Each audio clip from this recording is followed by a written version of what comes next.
ልበልሽ? ቆይ ምንድን ነው? ለአንቺ ለውዷ ፍቅረኛ ቆንጆ እራት ለመጋበዝ የተዘጋጀ ፕሮግራም ነው። አመሰግናለሁ። ልበልሽ? ቆይ ምንድን ነው? ለአንቺ ለውዷ ፍቅረኛ ቆንጆ እራት ለመጋበዝ የተዘጋጀ ፕሮግራም ነው። አመሰግናለሁ። ሰላም ሰላም፣ ውድና የተከበራችሁ እንዴት ናችሁ? ደህና ናችሁ ያላችሁ ወይ? ከኔ ጋር እግዚአብሔር ይመስገን ደህና ነኝ። አላችሁልኛ? አለን ይመስገነው። እንዴት ቆያችሁ? እንዴትስ አረፈዳችሁ ማለት ነው። ዛሬ በአዲስ ቪዲዮ መጥቼላችኋለሁ። ዛሬ ይዤላችሁ የመጣሁት ጽናት ድራማ ነው ማለት ነው። ዛሬ እንደምትወዱት ተስፋ አደርጋለሁ። ቪዲዮ ከመጀመራችሁ በፊት ሼር፣ ላይክ እያደረጋችሁ አበረታቱኝ። ለቤቴ ደግሞ አዲስ የሆናችሁ ሰብስክራይብ እያደረጋችሁ አበረታቱኝ ማለት ነው። ውድ ቤተሰቦቼ ዛሬ እንደምትወዱት ተስፋ አደርጋለሁ ማለት ነው። ዛሬ ደግሞ የተፈጠረው ነገር ልንገራችሁ። ዛሬ ምሩ ታመመች፣ ጽናትን ደነገጠች ማለት ነው። ምሩ ያው እንደምታውቋት ልጅ አትወልጂም፣ ለምንድነው የማትወልጂው? ልጅ ይፈልጋለሁ ውለዱልኝ እያለች ነበር የናሆም እናት። ናሆም እስከ ዛሬ ደብቋት ነበር። መታመማ የልብ መታመም ነበረባት ምሩ ማለት ነው። ናሆም በቃ ከዚህ በኋላ መናገር አለብን እያለች ነበር ከዚህ በፊት ምሩ ያው እሷ እንዳለችው አልጠበቀችውም ነበር። እና ያው ናሆም እናት በጣም ተናዳለች። ለምንድን ነው እኔ ልጅ ፈልጋለሁ ቶሎ ብላችሁ ተጋብታችሁ ሰርጋችሁ ሰርጌላችሁ ከዛ በኋላ ልጅ ውለዱልኝ፣ እኔ አያት መሆን እፈልጋለሁ እያለች ነበር። በዚህ አጋጣሚም ድንገት የናሆም እናት ትመጣለች። የናሆም እናት ስትመጣ በደስታ በፍቅር ተቀበሏት። ከዛም ናሆም ጠየቀችው፣ ልጅ ለምንድን ነው የማትወልዱት? ለምንድን ነው ዝም የምትሉት? ምናምን እያለች ነበር። ከዛም እሷ አይ አሁን እንቆያለን፣ ትንሽ እንቆያለን፣ አሁን ትንሽ ብቻ ነው እያለ ናሆም ጊዜውን እያስረዘመ ነበር። ከዛም በቃ ምሩ ተናደደች። ለምንድን ነው እስከ ዛሬ የማንነግረው? እስከ ዛሬ ድረስ ያልነገራችሁኝ ብላ የናሆም እናት ተቆጣች ማለት ነው። በዚህ አጋጣሚ ምሩም ተናዳ ሰኒ ቤት ወደቀች በድንጋጤ ማለት ነው። ስትወድቅ ሰኒ ደነገጠች። ምን ሆነች ነው እያለቻት ሮጠው ሐኪም ቤት ወሰዳት። ያው እንደምታውቁት ጽናትም አልነበረችም፣ የነበረችው ናሆምና ሰኒ ነበሩ። ከዛም ሮጠው ሐኪም ቤት ወሰዷት።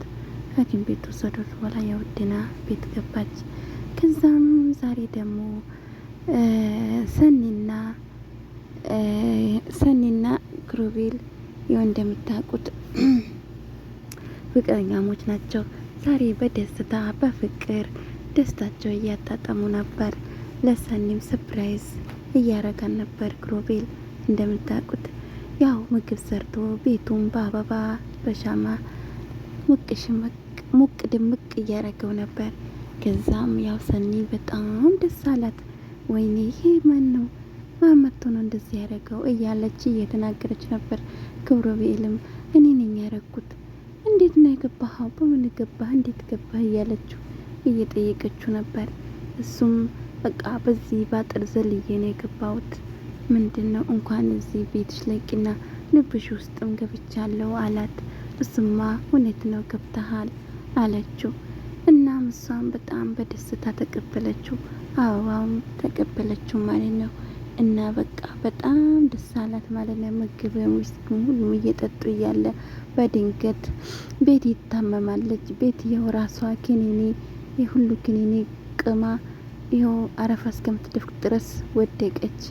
ከዛ ያው ኒና በጣም ደነገጠች። ኪራ ጽናት ብትል አልሰማተው እንግዲህ። ከዛም በቃ ስልክ ደውላ ጠረቻቸው። ስጠራቸው ሮጠው ሐኪም ቤት ወሰዷት።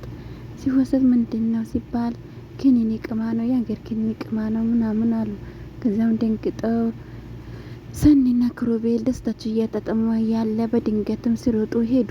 ኪራ ደውሎባቸው ከዛ ግን ቤት ወስደዋት አረጋግተዋት መጡ ማለት ነው። ከዛም ያው እንደምታውቃቸው በደስታ በምን ደግሞ መንገድ ላይ የሆኑ እየተሽኮረሙ ጽናትና ኪራ ደግሞ መንገድ ላይ የቆሙ በጣም እንትን እያሉ ነበር፣ እየተሽኮረሙ ነበር ኪራ እንደምታውቃቸው ማለት ነው። ይሄው መንገድ ላይ በጣም ደስታቸው እያጠጠሙ መስል እየተጫወቱ እንትን እያሉ ነበር ማለት ነው። ያው እነሱ በቃ ይህን ፍቅራቸው ነበር የምንፈልገው። አሁን ተመልሳ ጽናት ደስታዋን ሁሉ ነገሯ እየመለሰች ነው ማለት ከሰሞኑ አሁን ትሻላለች። በጣም ደስተኛ ልጅ ነች፣ ደስተኛ ላይ ነች ማለት ነው። በጣም ነው እንደዚህ የሚያምርባቸው፣ እንደዚህ ስትጫወቱ ስትዝናኑ እንደዚህ ነው ማየት የምንፈልገው ማለት ነው እናንተም። እና ያው ድንገትም ታውቃላችሁ አንዳንድ የሚፈጠረው ነገር በመሀል ደስታ አለ፣ በዚህ ደግሞ ሀዘን አለ። በመሀልም እንደዛ እየተጫወቱ እያለ ድንገት ሲገቡ ያው የቤቲ መታመም እንደዚህ ያረጋቸው ማለት ነው። እናም በዚህ አጋጣሚ ኪራም መጥቶ አንቺ ነሽ ልጅቷን እንደዚህ ለምን አትጠብቂያትም ምናምን እያላት ነበር ለኒና። ኒና እንዴት ነው እኔን የምትቆጣኝ? እኔ ያንተ ሞግዚት ነኝ ወይ? እኔ ያንተ እንትን ነኝ ብላ እየተናደደች እየተቆጣች ነበር። ኒናም በቃ እኔ ቤቱ ለቅቄላችሁ ይሄዳለሁ፣ የራሳችሁ ጉዳይ፣ ሁላችሁም ለእኔ አታስቡም። አንድ ቀን እንኳን ስለእኔ አጫውታችሁኝ ተጎኔ ሆናችሁ አታውቅም። እርግጥ ነው ገላዬ ሽጬ ነው የምኖረው፣ እርግጥ ነው እዚህ ቤት ያለምንም ምክንያት እየኖርኩ ነው። ግን እናንተ አንድ ቀን ምንድነው ምን ሆነሽ ምንድነው ያላችሁ ነገር የለም ብላ ኒናም እያለቀሰች ተናገረች።